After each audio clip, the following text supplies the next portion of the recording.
Fahameraba-tsika tsery avy indray amin'ity latsinainy maraina fa 17 volana Novambra ity ary manona fahasoavan'ny tompo ho amintsika tsirairay avy indray izay manaraka izao fandaran'izao.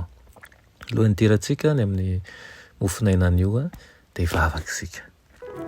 Tompo Andriamanitra eo mbola velom-pisaorana anao izahay, mbola nomenao tompon'andro indray ahafahanay mandray ny fahasoavanao. Miantso ny anaranao izahay ankehitriny mangataka aminao tompo mba hamela ny helokai sy ny fahadisoanay rehetra ary koa rotsaka ny fahasoavanao sy ny fitahinao aminay. Indray ny teninao izay ankehitriny ko amin'ny tenena tompo fa voniko iainao anao izahay. Anaran'i Jesosy, amen.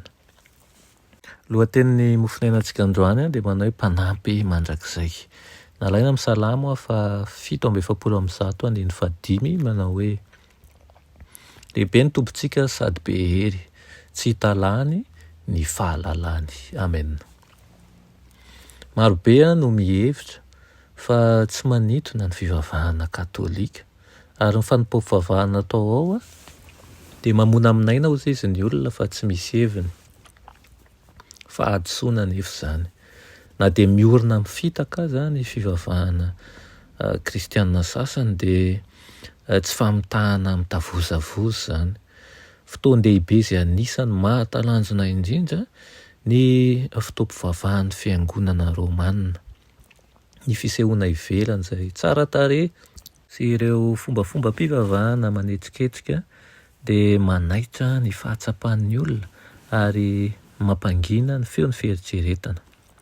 Voasitana ny maso, mamoa ny fitiavana, ny hatsara-tarehin'ny fiangonana, tsara tarehy ny firahana mitomandava, ny altara izay volamena, ny hôtely voaravaka, ny loko tena voafantina samihafa, ny sary sikotra izay voangalo fatratra, voasarika ihany koa ny sofina, tsy misy tsara mihoatra ny amin'ny hira ary manintona ny saina ho amin'ny fitalanjonana sy ny fanajana fatratra ny feokira mahafinaritra izay avoakan'ny orga izay maneno mafy izay miaro amin'ny feon'ny olona marobe izay misandratra ao amin'ireo trano manerinerina sy ireo lalantsara misy andry vaventy ao amin'ny anatin'ny katedraly anankiray lehibe.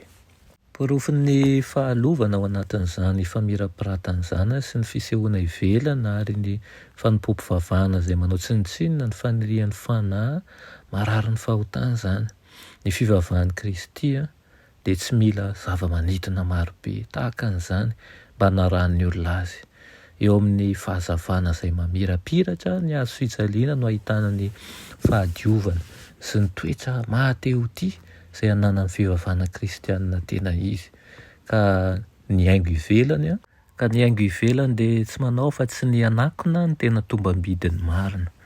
Ny fahatsara-tarehan'ny fahamasinana sy ny toetra izay feno halemem-panahy sy fahatoniana izany izay manana tombabidy eo mason'Andriamanitra. Tsy fanehoana ny fisainana madio sy ambony tsy akory ny famirapiratany endrika ivelany. Matetika ireny dia tena ampiasain'ny Satana mba hitarihana ny olona hanadino an'ireo zavatra tena ilain'ny fanahy sy tsy hibanjina ny ho avy ilay fiainana tsy misy fahafatesana.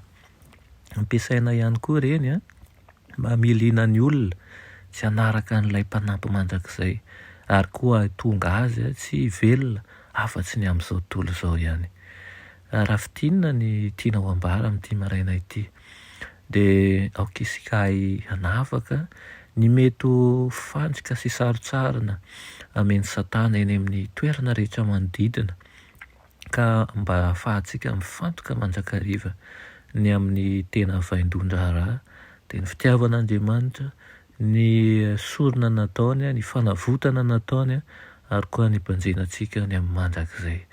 Aoka anie ho Kristy no ho hita taratra mandrakariva eny amin'ny toerana izay anaovantsika fanapoam-pivavahana ireny. Aoka ho toerana izay tombon'ny finoana hitaizana ny fiainana ra-panahy ary hahatonga antsika hikatsaka mandrakariva ny fahamarinana, ny fitiavana sy ny ihany koa ny fiarahana amin'Andriamanitra mandrakariva. Dia ho aminao izany teny izany amin'ity maraina ity, alao hery ary ny fanahy masina anokatra ny masom-panahintsika tsirairay avy ivavaka isika. Ry Andriamanitra tsara indrindra mbola misaotra anao any amin'izany teninao izany. Misaotra satria ianao tokoa dia mampiseho ny zava-misy rehetra ny amin'ny fiainanay andavanandro mba ahafahany mifantoka ny amin'ny zava-dehibe indrindra dia ny hanavozanay hery sy ny hiazonana ianao. Koa dia mangataka ny fanahinao masina izahay hitarika anay mandrakariva ao anatin'izany ary ihany koa ampianaro izahay mba hiatsapa sy ahafantatra mandrakariva ny lalana izay tianao hizoranay. Amin'anaran'i Jesosy, amen.